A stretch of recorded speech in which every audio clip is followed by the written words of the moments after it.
ایک دل شہزادہ رہتا تھا۔ اس کا نام شہزادہ عادل تھا۔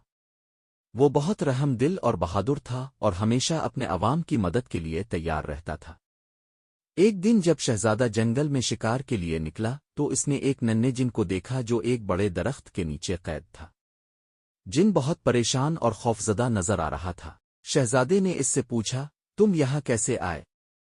ننھے جن نے جواب دیا، میں ایک جادوگر کے قبضے میں تھا، لیکن جیسے ہی میں نے بھاگنے کی کوشش کی اس نے مجھ پر جادو کر دیا اور مجھے یہاں قید کر دیا۔ اگر آپ میری مدد کریں گے تو میں ہمیشہ آپ کا وفادار رہوں گا۔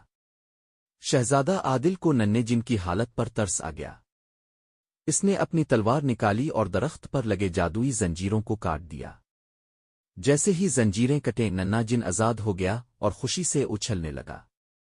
ننھے جن نے کہا، شہزادے آپ نے مجھے آزاد کر کے مجھ پر بہت بڑا احسان کیا ہے۔ میں آپ کو ایک خاص تحفہ دینا چاہتا ہوں۔ یہ کہہ کر اس نے شہزادے کو ایک چمکتا ہوا پتھر دیا اور کہا، یہ جادوئی پتھر ہے۔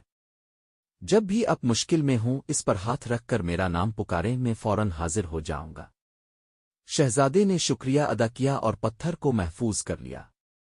کچھ دنوں بعد دشمن ملک کے سپاہیوں نے شہزادہ عادل کے محل پر حملہ کر دیا۔